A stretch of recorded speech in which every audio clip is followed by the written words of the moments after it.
porque tenemos una historia en común de muchos años. Bienvenido a nuestro programa A las 9 con usted.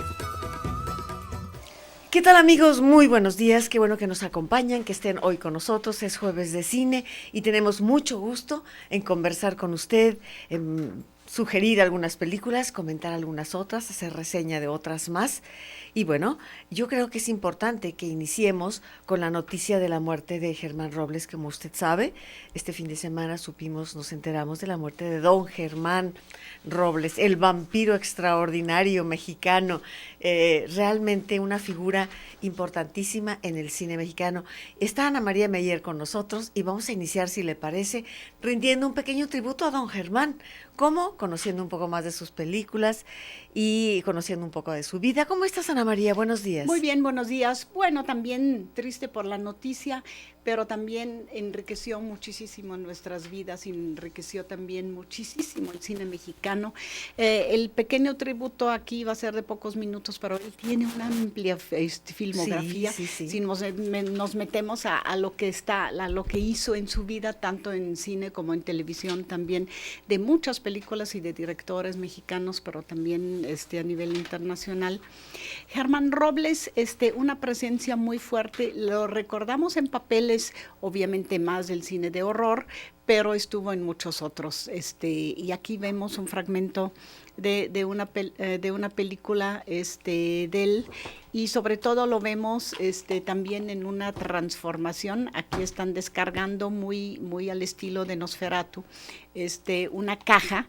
Aquí llegan los caballos a llevárselo. Esos son planos que podrían haber sido tomados de Murnau, con todo y neblina y con todo el blanco y negro de la época, obviamente. Sí, y Germán Robles en ese sentido fue un personaje que no solo como actor lo sintió uno, sino que defendía el mismo género, ¿no? Yo creo que sí. Vemos en pantalla a Ariana Welter, que hizo varias películas con don Germán Robles. Bueno, la película que en pantalla estamos viendo en este pequeño tributo a don Germán es El vampiro y la tierra húngara. Ciertamente toda la influencia de la obra y aquí lo tenemos ya en pantalla. Era un vampiro elegante, de grandes y penetrantes ojos, como tiene que ser. Así es, y él hizo un estereotipo del vampiro mexicano. Era fabuloso verlo actuar. Hay que recordar que estuvo aquí en nuestro programa hace unos 3 años, aproximadamente vino aquí al programa y lo entrevistamos, y él decía, porque él es hijo de inmigrantes, y él decía que llegó muy pequeñito a México con sus padres, pero que él no era un actor español, sino un actor mexicano. Se pronunció por su identidad mexicana decididamente. Era muy pequeño cuando llega a México, repito, de padres exiliados españoles, y aquí aprende y realiza todo su trabajo actoral, su vida entera dedicada a la actuación. Don Germán Robles, que nació en 1929, tenía pues 86 años cuando don Germán Robles muere. Su nombre era Germán Horacio Robles y nació en Gijón, España, el 20 de marzo de 1929. Y sí, el pasado 21 de noviembre fallece Germán Robles. Una actuación que marcó su vida y su fama fue justamente ese personaje de los vampiros mexicanos. Sí, le quedaba la capa esa como a ningún otro personaje. Yo creo que hubo muchos vampiros en el cine internacional también, pero me parece que él la llevaba con como si hubiera sido su piel natural. Sí. Y aquí en el porte, además la cara también, los huesos de la cara y todo eso era maravilloso, porque sí daba ese papel.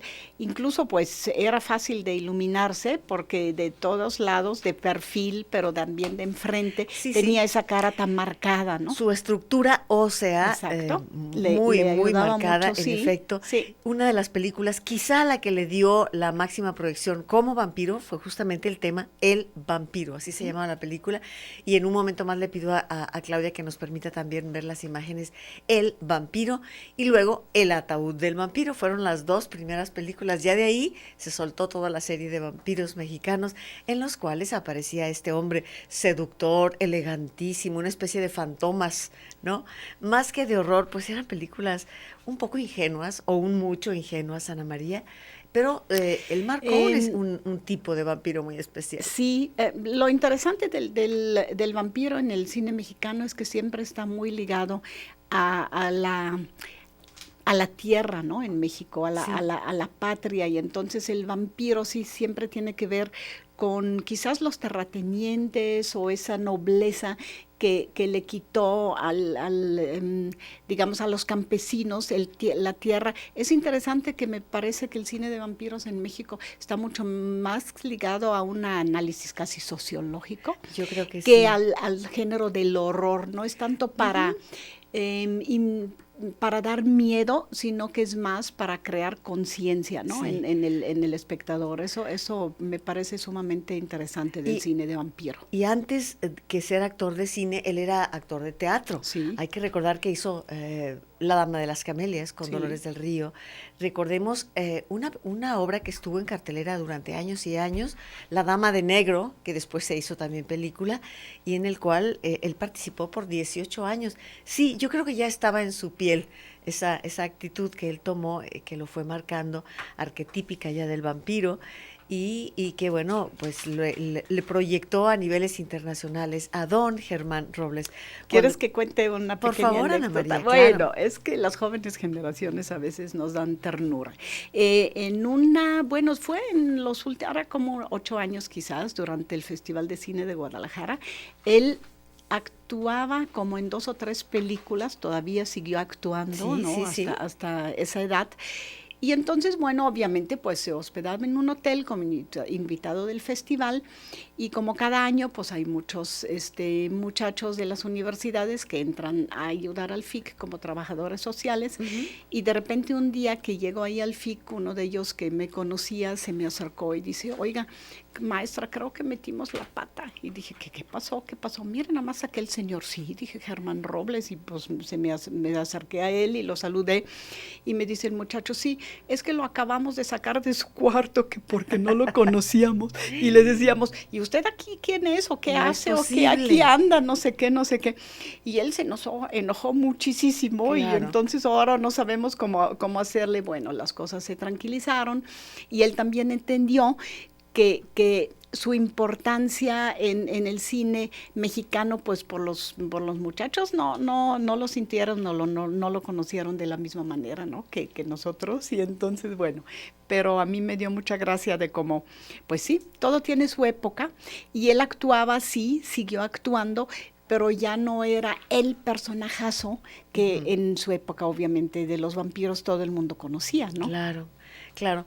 Sí, sí, es lo que ocurre. Por eso es tan importante que las nuevas generaciones se enteren, porque de pronto, pues, creen descubrir el hilo negro cuando ya se ha hecho durante mucho Pues tiempo. que se Esto les es muy enseñe, importante. les enseñe Sí, lo que es la historia sí, del cine claro. mexicano, cuáles fueron las épocas, cuáles fueron sus importantes géneros también, y hasta los actores. No, peor nos va cuando les queremos enseñar los directores, porque pues di algunos nombres y pues no les llama absolutamente Claro. la atención, ¿no?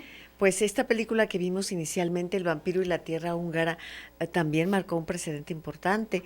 Ariana Welper, Carmen Montejo hacía el Sí, papel de imagínate. Eloísa, fíjate, Sí. luego José Luis Jiménez era Don Emilio, y claro, Abel Salazar aparecía también. Abel Salazar apareció en varias películas con Germán Robles, él hacía el conde Carol de la siempre salía de conde, de una aristocracia que traía. Sí, porque consigo.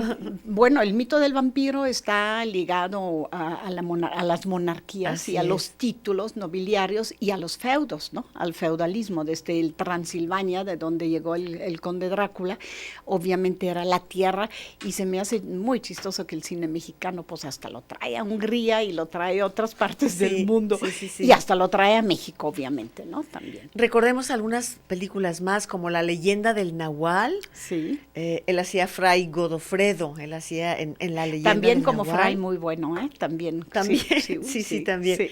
La Paloma de Marsella. Luego hizo un abogado defensor en una película que se llamaba Reclusorio. Luego hizo a Fray Bartolomé de las Casas, en una película del mismo nombre. El jinete de la Divina Providencia, hay que subrayar esta cinta, también muy importante. Bueno, hizo alrededor de 90 películas Germán Robles, el ninja mexicano, también Sor Batalla, en fin, más de 90 películas, muchas de ellas de vampiros, como hemos podido compartir con todos ustedes. Y sí, hace 2, 3 años que vino a Guadalajara, que lo entrevistamos aquí, con una gran sencillez, se subía los lentes así sobre la frente, y decía, estoy lleno de planes y de proyectos, y estoy escribiendo, y bueno, siempre muy activo y muy reconocedor de su México que le abrió las puertas, y él se consideró siempre un actor mexicano.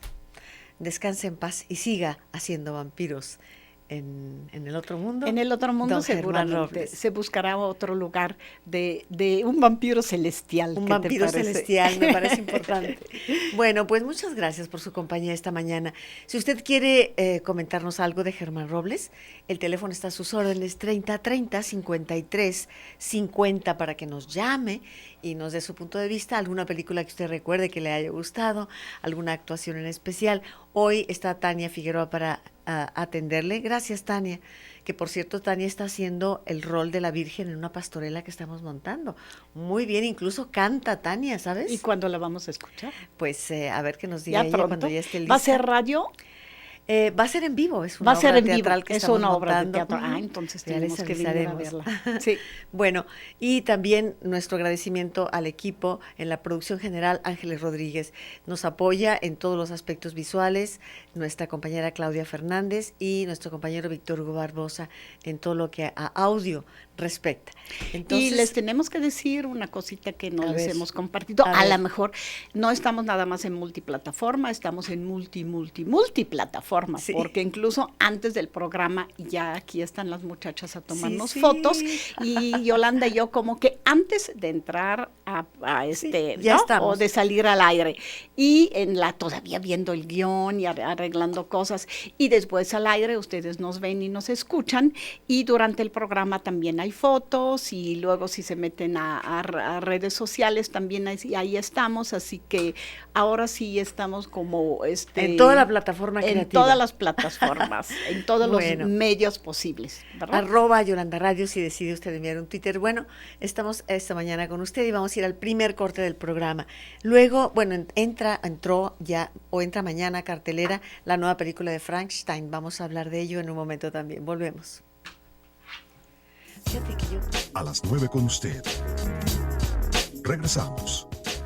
Bueno, como decíamos, entra a cartelera la nueva película del Dr. Frankenstein, que bueno, tenemos muchas ganas, deseos de verla. Pero quisiera comentarles con todo respeto, inconformarme seriamente por el tratamiento que se dio a la prensa y a todos los presentes, porque acudimos a la función de prensa, Tania Figueroa y esta servidora, y el martes pasado, hace 2 días, y además muy lejos la sala, hasta Cordilleras, pero hicimos un esfuerzo. La idea era comentar hoy la película de Dr. Frankenstein. Entonces Tania Figueroa y su servidora acudimos muy entusiasmadas y ya listas para analizar la película, y entonces la película estaba programada a las 8. Después de 15 minutos de espera, llega la persona encargada de la película y dice, bueno, esperen nosotros 20 minutos porque tenemos problemas con el aparato proyector. Bueno, esperamos otros 20 minutos. Cuando eran las 9, se acercan y dicen, pues seguimos teniendo problemas, ¿podrán esperarnos 1 hora más? Y finalmente decidieron cambiar de sala a todas las personas que estábamos dentro de esta sala y listas y perdiendo el tiempo después de 1 hora. De plano, Tania y esta servidora dijimos, esto no puede tolerarse, nos levantamos y abandonamos la sala. Y muchas personas se quedaron y hagan una fila como si fueran, vaya, es un tratamiento que no puede permitirse. Yo les decía, porque hablé con el director de este conglomerado de cines ahí por Cordilleras, y le decía, señor gerente, esto no puede suceder. ¿Qué hace usted con una hora de su vida que le roban? Es 1 hora que no recupera jamás, 1 hora de vida.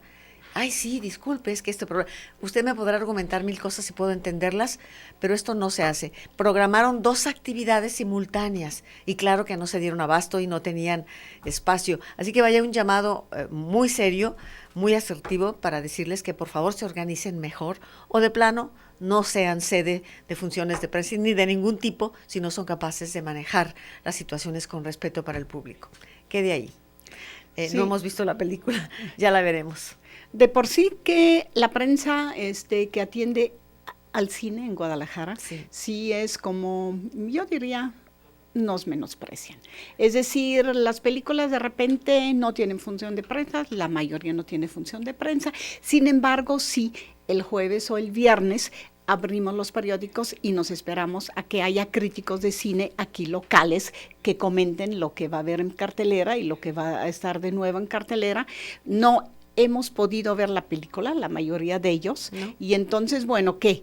Muchos de nuestros jóvenes críticos, ¿qué hacen? Pues se meten a hacer copy-paste ahí de cosas que encuentran y pues hacen unas disque reseñas que nada que ver con la película, porque no la podemos ver antes, ¿no? Entonces, organizar bien. En la Ciudad de México, la prensa más o menos está todavía incluida y organizada en sus proyecciones de prensa. Aquí en Guadalajara simplemente eso no funciona y entonces muchos periódicos tienen que sacar reseñas sin que nadie haya visto la película, lo que es un disparate total, porque tú copias o traduces algo del inglés y no te funciona, o del alemán o del francés y obviamente no tiene que ver con la película, ¿no? Sí, pues vaya un llamado muy enérgico en este caso, concretamente a estos cines de Cordilleras y a su organización que fue pésima y que programaron 2 actividades simultáneas. Fíjate. Y no se dieron abasto y no pudieron con la organización. Me parece muy grave. Eventualmente hemos asistido a otras funciones de prensa que fluyen y que, bueno, se agradece, pero en este caso realmente fue caótico y con un gran desprecio. Creo que terminaron obsequiando un pase para que fueran a ver la película. Después, no sé, pero no se trata de eso. Es tu tiempo lo que aquí está en juego.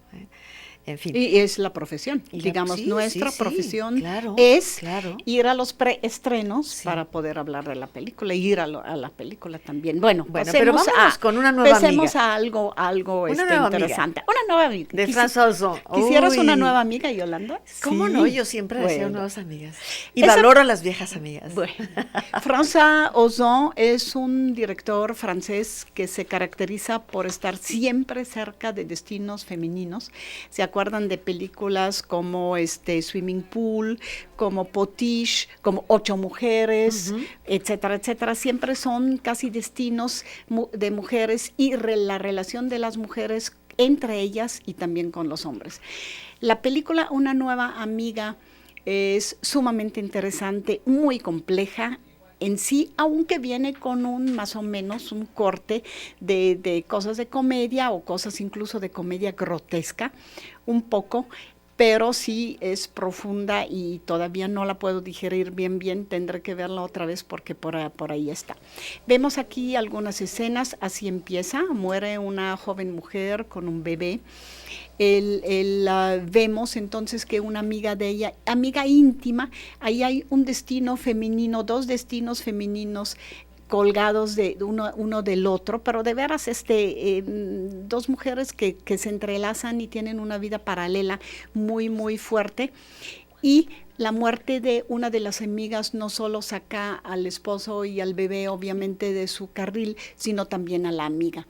De ahí se desata toda una digamos, historia alrededor de los roles de género.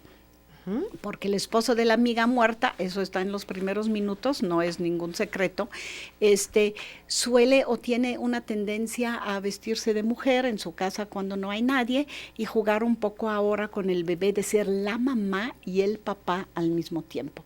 La amiga obviamente se saca muy de onda porque para ella, ¿qué es eso? El travestismo y el tipo no es homosexual, entonces ya no entiende nada de todo eso, pero se enreda porque también echa de menos tanto a esa amiga que se hace amiga del lado femenino del esposo. Un enredo, Yolanda, que te digo, estás en toda la película metido ahí porque hay idas y vueltas y sobre todo es una película sobre ambigüedades, sobre que cada ser humano tenemos un lado masculino, un lado femenino, vivimos más uno que el otro, obviamente, pero lo terrible es que si está en el otro con el que tienes una relación cercana, te saca de onda a ti mismo y te cuestiona muchísimas cosas. Esa es la película de Ozon. Y Una nueva amiga, hoy te viene a revolucionar tu propia vida. Exactamente, a poner en duda todo lo que pensaste que eres, porque te saca cosas que tú no sabías que también los tienes. Pues vamos a ir a ver Una nueva amiga de François François Ozon. La filmografía de Ozon es fabulosa. Diego Luna está con nosotros, Diego de Luna está con nosotros para hacernos un pequeño trabajito a propósito de la Revolución Mexicana. Adelante, Diego. Buenos días, Yoli, buenos días, Ana ¿Qué María. tal, Diego? Quería centrarme en esta ocasión, además de la Revolución Mexicana, en todas las revoluciones. Bueno, en la revolución cinematográfica, ¿no? Ya que noviembre es un mes muy revolucionario en cuestión de cine, ¿no? Tenemos actualmente en cine una historia sobre revolución que es Los Juegos del Hambre. No más de 5 días se celebró Toy Story sus 20 años y fue una revolución tecnológica. Entonces, noviembre es un mes muy revolucionario para todo lo que tenga que ver con el cine. No me quise centrar tanto en la Revolución Mexicana porque personalmente sí fue una situación como que muy idealista, ¿no? El cine de la revolución es muy idealista, los valores primero, ¿no? Entonces, sí quiero hablar de una película mexicana que es Vámonos con Pancho Villa, que de todas, o de la mayoría, o sea, de la de Viva Zapata, o de las otras películas que tienen que ver con figuras históricas, se iban mucho hacia la idealización, ¿no?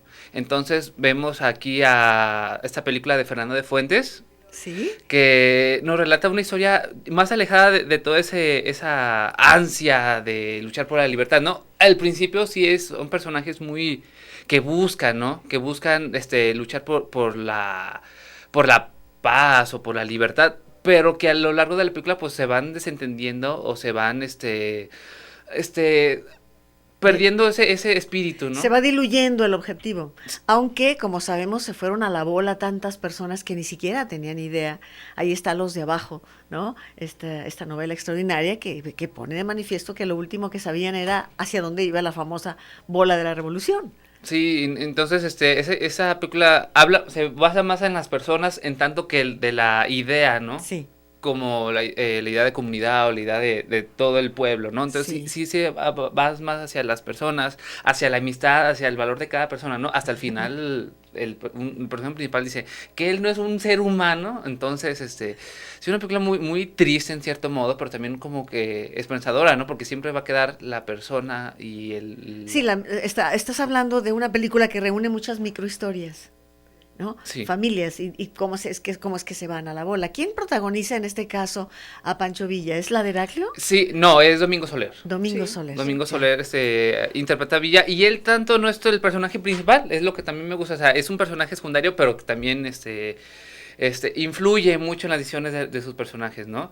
Otras películas de revolución que también me gustan mucho es, por ejemplo, Doctor Zhivago, que es la Revolución Rusa, y que también se va mucho hacia lo que contaba Fuentes, hacia la importancia de las personas sobre la idealización, ¿no? Del comunismo, o por ejemplo en esta escena que estamos viendo para la gente de televisión, Zhivago, ¿no? Regresa de apoyar a las milicias del Ejército Rojo, llega a su casa y se da cuenta que su casa ya es una comuna, ¿no? Uh-huh. Él vivía muy ostentosamente, perdón, sí. en Moscú del principios de siglo. Y regresa Y ya se cuenta que su casa pues está habitada por 10 familias más, ¿no? Sí. Y él lo toma con gracia. Qué bueno que hay justicia. Que sirva. Sí, o sea, con cierto sarcasmo, con cierta mala leche, ¿no? Pero o sea, sí, y por ejemplo, la vida de Dr. Zhivago cambió brutalmente con la revolución, ¿no?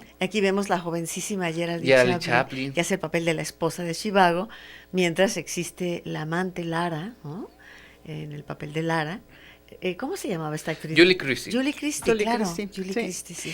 Una admirable película también, bueno, en dirección de David Lean, por ejemplo, y aquí ven también el arte, ¿no? De época, pero sí, tienes razón, también las dos buscan más bien qué decepciones humanas hay detrás de una revolución, sí. Y cómo vámonos con Pancho Villa o vámonos a una revolución muchas veces responde a motivos muy personales en la vida de los personajes y no tanto a los ideales, ¿no?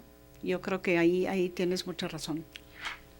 Igual, hay otras películas como la del último emperador que también se va más a eso, ¿no? O sea, la visión del perdedor, ¿no? Del perdedor en la Revolución China, o también Los Miserables, Los Miserables, que es la Revolución del 48, que también, o sea, es los perdedores, pero que dejaron la semilla para que se desarrollan los diferentes movimientos en lo largo del siglo, ¿no? Bueno. Pues aquí ahí está. Tenemos, sí, una pequeña escena de Los Miserables de Tom Hooper. Una película también muy, muy bien hecha, ¿no? De época. Pues gracias, Diego, interesante. El Más allá de la Revolución Mexicana contrasta las revoluciones a la luz de esas microhistorias, a la luz de la persona, y de qué manera los ideales finalmente se van difuminando hasta que el sector contestatario se convierte en oficialista, como ocurrió en México, ¿verdad? Así es. Vamos a ir al corte. Regresamos en un momento con ustedes aquí en su programa a las 9 con usted. Gracias, Diego. Gracias, Yoli. Volvemos. A las 9 con usted. Regresamos. Bien. Está en puerta Feria Internacional de Libros. Sabemos que Reino Unido es el país invitado y bueno, estaremos también haciendo eco de aspectos que tienen que ver con el cine y con, obviamente, Ana María estará también con nosotros el jueves allá en FIL transmitiendo el programa, pero yo quiero dar la bienvenida de manera especial a Edgardo Bermejo del British Council, director de artes del British Council México, agencia cultural del gobierno del Reino Unido, que difunde el conocimiento de ese país a través de la enseñanza del idioma y demás. Norma Mendoza está con nosotros, del MUSA, acompañando a Edgardo Bermejo. Norma, ¿quieres agregar algo de nuestro invitado especial hoy? No, bueno, que es una invitación especial para todos, pues nos viene a hablar precisamente de todas las actividades culturales que se están llevando a cabo pues en conjunto de FIL con el Reino Unido y en esta ocasión pues con el Museo de las Artes de la Universidad de Guadalajara, que estamos de fiesta nuevamente,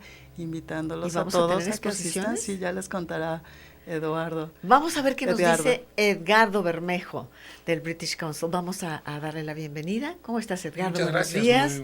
Muy agradecido. Pues estamos muy entusiasmados con la visita de Reino Unido a Guadalajara y queremos conocer la literatura de vanguardia, además de toda esa herencia maravillosa, pero también queremos saber qué hay de la plástica y qué hay de las artes en general en Reino Unido. Y qué hay del cine también. Y del cine, por supuesto, por supuesto. Edgardo. Solo me temo que si les cuento todo, vamos a necesitar más de 2 horas sin parar. Trata de hacer un esfuerzo. Entonces, pues no, porque estamos hablando de más de 240 actividades en los próximos Imagínate. 9 días, ¡Qué 30 barbaridad! escritores, 20 académicos y 20 científicos, un programa en artes visuales muy fuerte con 4 exposiciones, 2 de ellas las principales, una en el MUSA, otra en el Hospicio Cabañas, un programa de cine en el Cinemaforo, ¿se llama? En Cineforo. Cineforo. Con 9 títulos de la nueva cinematografía británica, pero también 2 grandes clásicos, uno de Hitchcock, una película recién remasterizada por el Instituto de su época británica, de su me época imagino. británica, así Sí. es, y otra película clásica, Silente de los 20, que es un documental muy pionero en el género sobre la conquista del Everest, y ambos, que datan de los años 20, han sido remasterizados, y ambos los presentaremos con música en vivo, a la manera antigüita, ¿no? Donde combinamos Del la música cine mudo, del del cine silente.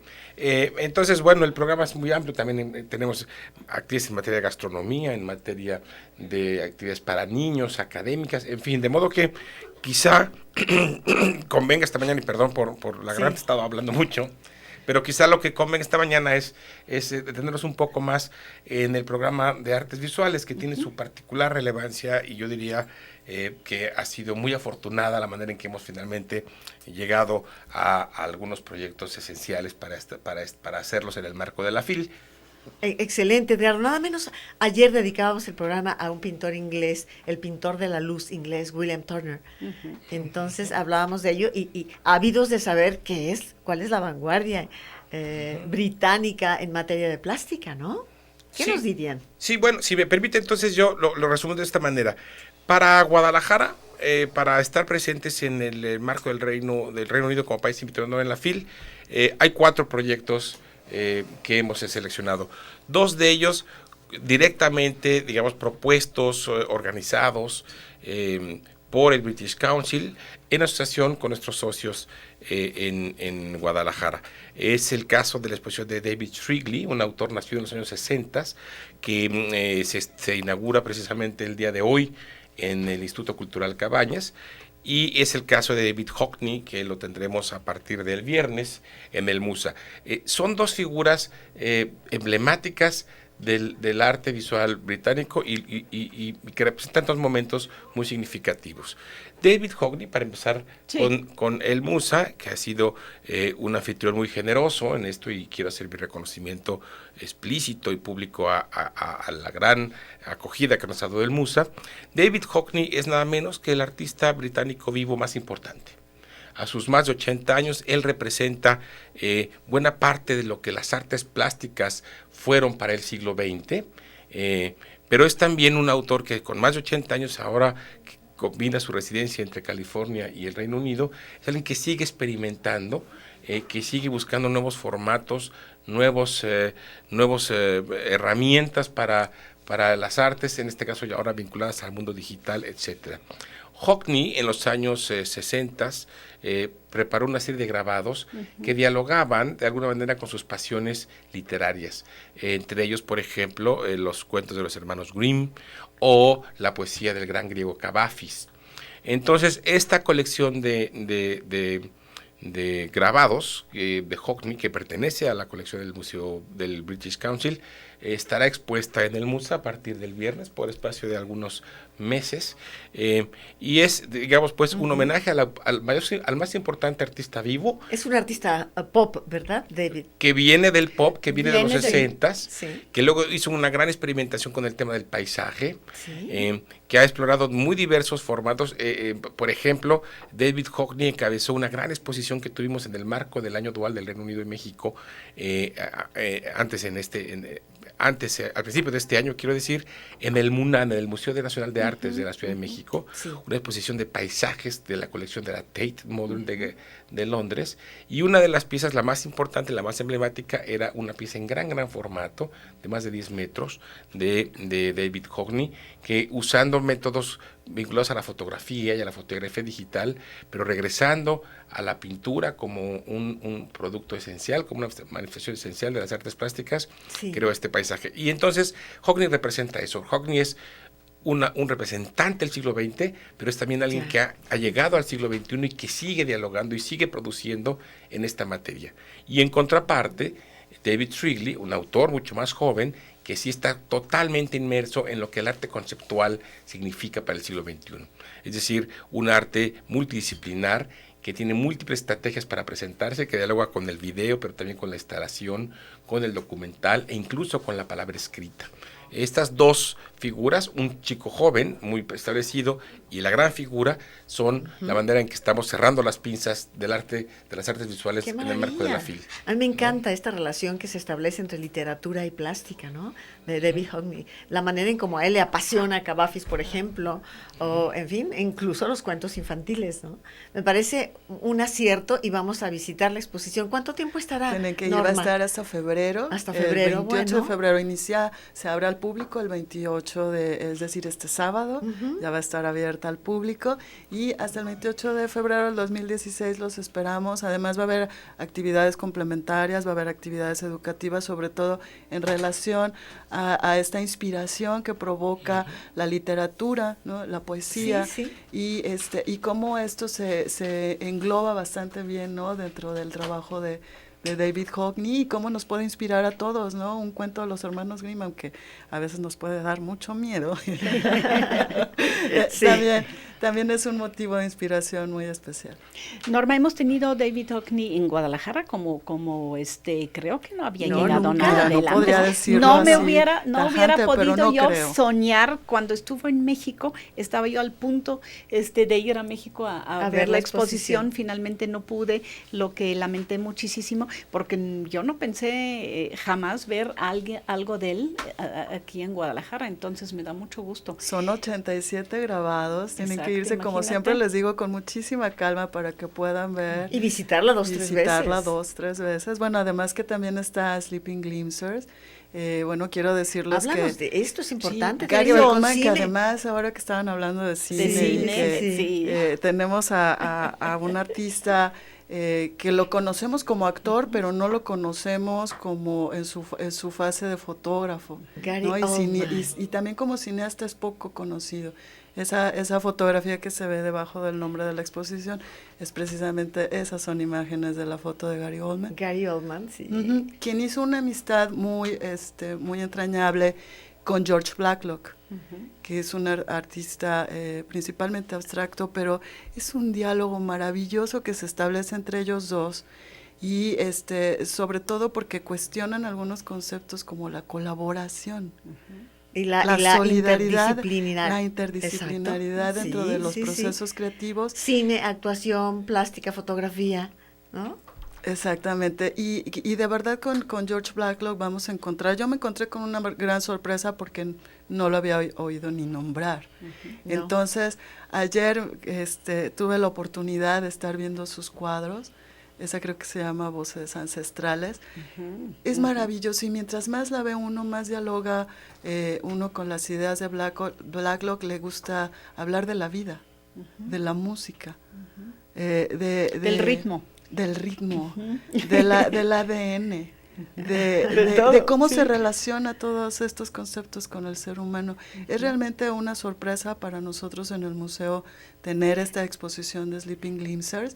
Además, va a estar presente George Blacklock. ¿Ah, sí? Así ¿Y Gary es. Oldman? Y Gary Oldman va a estar en streaming el día de hoy, ahí en el Museo de las Artes, para la rueda de prensa, que están invitadísimas, Sí. por supuesto. Qué Pero personaje, ¿eh? Realmente. sí, Gary Oldman es impresionante toda su trayectoria cinematográfica, y bueno, podemos ver cómo la educación de su ojo, bueno, que no le podamos poner un pero a ninguna de sus fotografías. O sea, es las dos maravilloso. exposiciones se inauguran hoy. Las dos exposiciones se inauguran el viernes. El Hoy viernes. se inaugura en el Cabañas.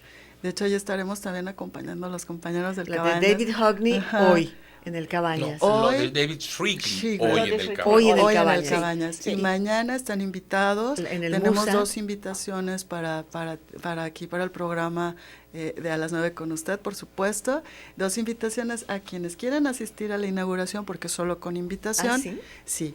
Entonces, pues que te las pidan, Jolie, Bueno. que las soliciten, y con muchísimo gusto. ¿Te parece si les lo hacemos hacemos como llegar. una invitación doble para que lleven Sí, a su... claro que sí. Entonces claro que empieza a sí. marcar 30-30, 53-50 para que pueda obtener un pase y estar presente ahí. En la Será inauguración el día interesante. de mañana. Y ya abierta al Bueno. público desde el sábado. Vamos a ir a un corte. Regresamos con usted en un momento para seguir conversando hoy sobre esta actualidad maravillosa, porque la mirada del mundo está en Guadalajara de forma muy positiva. Volvemos. A las 9 con usted. Regresamos.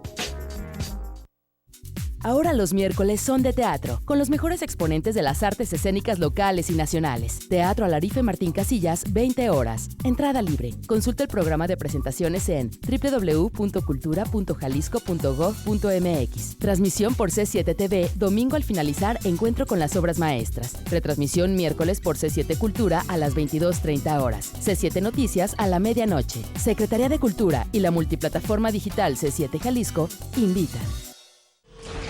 La música popular del cancionero mexicano y de Jalisco en compañía de Cornelio García. Para amenizar la tarde y disfrutar con sus invitados en Cantares y Costumbres. Lunes y viernes, 6 de la tarde. 25.2 C7 Cultura. Para sintonizar nuestros nuevos canales digitales, sigue estos simples pasos. Oprime el botón de menú en tu control remoto. Selecciona el recuadro de canal. Pulsa la opción Configuración automática y selecciona Aire. Espera que tu televisor sintonice automáticamente la señal digital. Ahora, solo te resta disfrutar de la actualidad noticiosa del 25.1 C7 Jalisco y la mejor información cultural del 25.2 C7 Cultura. Los representantes del séptimo arte se encuentran reunidos en este programa. C7 Cine. Conoce los últimos detalles de la industria cinematográfica y revivamos aquellas obras que ya son un clásico. Lunes a viernes, 12 del día. 25.2. C7 Cultura. Déjate sorprender por todo lo que C7 Phil tiene preparado para ti. A las 4 de la tarde, la Universidad Panamericana tiene para ti el acontecer académico y la industria editorial desde la Feria Internacional del Libro de Guadalajara, bajo la conducción de Alina García. C7 Phil te sorprenderá. Belleza, historia y cultura desde un punto de vista diferente. Una propuesta artística de gran calidad. Mirada Mágica. De lunes a viernes, 10 de la mañana. 25.2. C7 Cultura. Hagan la rueda, señor, que la cumbia ha comenzado. Hagan la rueda, señor, que la cumbia ha comenzado. Punta de Sal y del Sol, esta cumbia se ha acabado. Punta de Sal y del Sol, esta cumbia se ha acabado.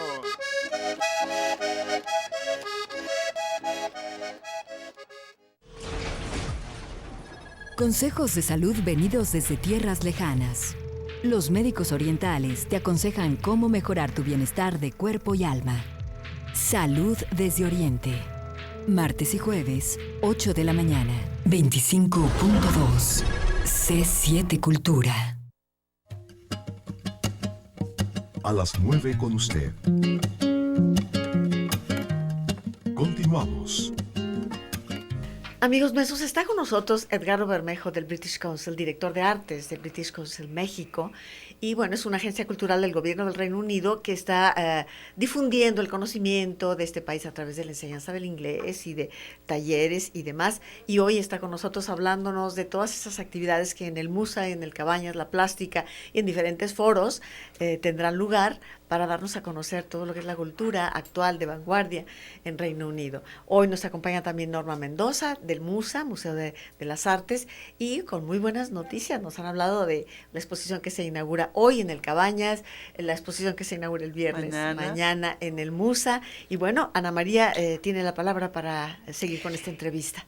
Hace unos días, Edgardo, vi una... creo que era a través de la Deutsche Welle y también México, un gran documental, reportaje acerca del trabajo del British Council en México, y lo que me interesó muchísimo y me llamó la atención y se me hizo muy, muy atractivo es que claramente definen no tanto el promover lo que es el arte y la cultura de Gran Bretaña, sino trabajar con los países donde están, alrededor de dos grandes temas, que es uno solo para ustedes, que es educación y cultura, o cultura y educación.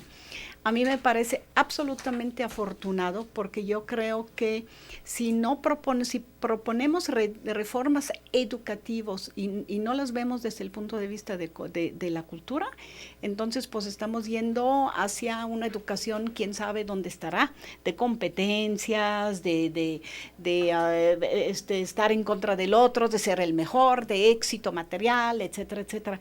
Pero como ustedes lo definen, y creo que ese paquete que nos traes a la FIL de actividades tanto literarias, pero como también de cine y de artes plásticas, y todo eso sí está muy, digamos, dirigida hacia eso, ¿no? Cultura y educación. ¿Podrías platicarnos un poco más de eso? Porque me imagino Con mucho gusto, sí. Que es no solo un término para ustedes, sino que es una meta franca de todas sus actividades. Por favor. En efecto, el British Council tiene ya 72 años de actividades en México, ¿sí?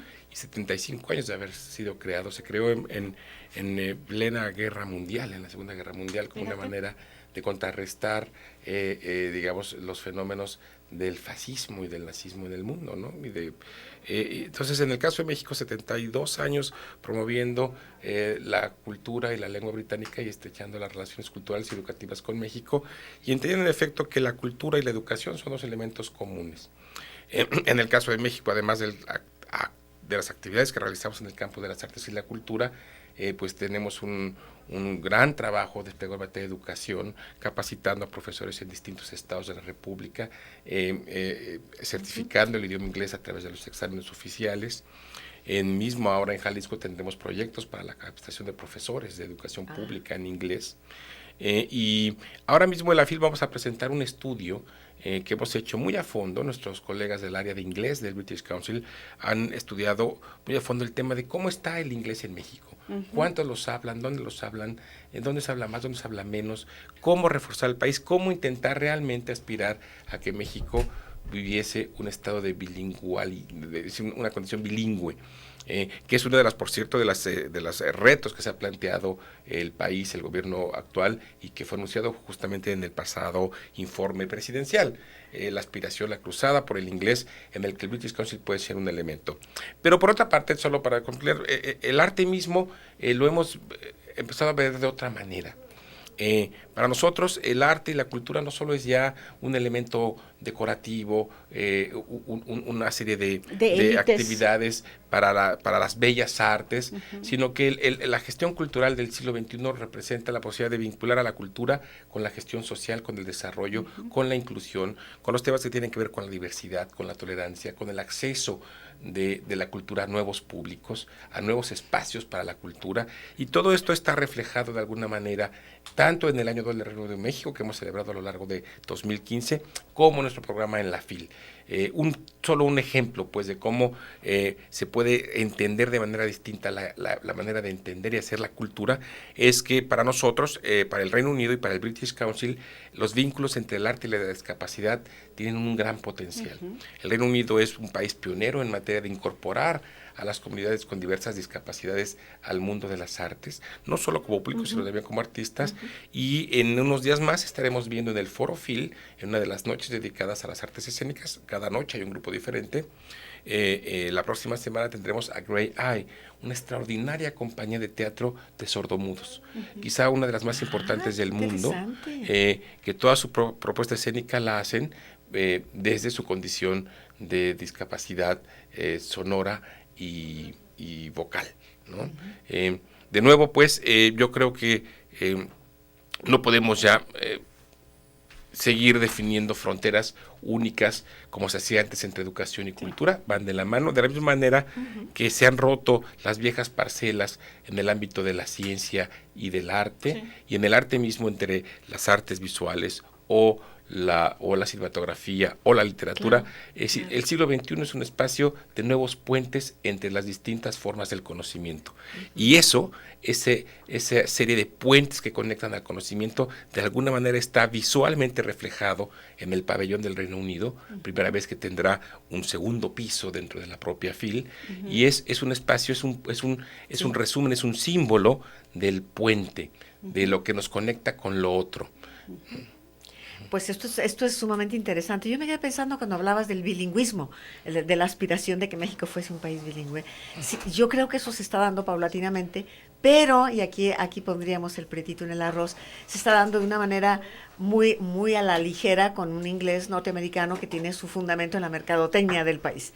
Entonces aquí hay una diferencia enorme entre lo que sería la apropiación de un idioma, cabalmente hablando, con todas sus normas, en toda su belleza, vamos a decir así, y esa ola de la mercadotecnia que impone una serie de términos.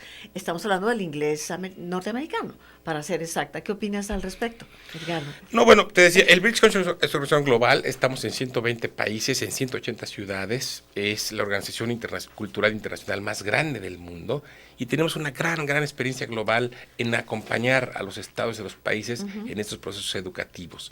Y esa experiencia está, digamos, ahora puesta a la disposición de México, con la colaboración en muchos niveles, y seguiremos ahí pensándolo. Y yo creo que Guadalajara y la FIL es un momento histórico para que podamos reforzar aún más la presencia del British Council y del inglés británico, pero del inglés en general en el mundo como una mexicano. Lengua hermosísima, pero de una gran riqueza, y que sin embargo la hemos simplificado y se va aprendiendo. Como lengua y no nada más como comunicación. No como recurso. Lengua franca, ¿verdad? Y les recordaría una última cosa interesante, que es que además cerramos el año dual, lo cerramos ahora en la FIL como el gran desembarco británico, el más grande en la historia de México, en términos culturales y educativos, pero aquí mismo anunciaremos en unos días más el programa de Shakespeare para 2016, porque el próximo año cumple 400 años de haber muerto, exactamente los mismos años que cumple Cervantes.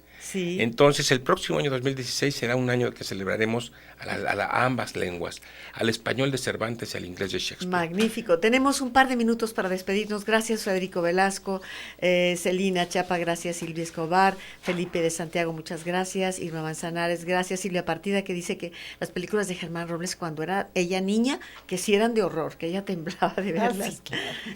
También nos dice Gonzalo Unicino, que se anota, en fin, le voy a pedir a nuestro invitado Edgardo Bermejo, que tome una papeleta para darle pase doble a uno de los amigos que ha marcado nuestro teléfono, el 3030-5350. Y el pase doble para participar de la exposición del viernes es para Silvia Escobar. Felicidades al programa, se apunta para el pase. Nos dice Silvia, cuentas con tu pase doble para que estés presente por ahí y luego nos llamas y nos dices qué tal estuvo. ¿De acuerdo?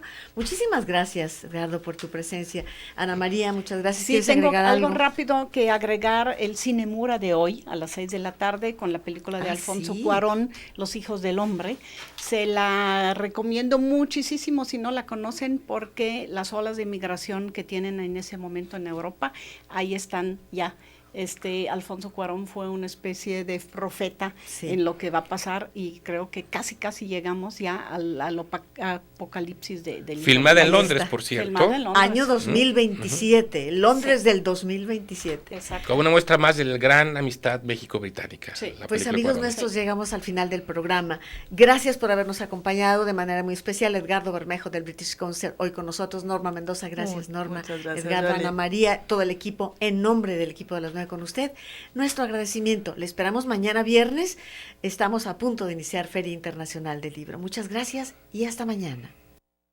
Por tu compañía, hoy en nuestro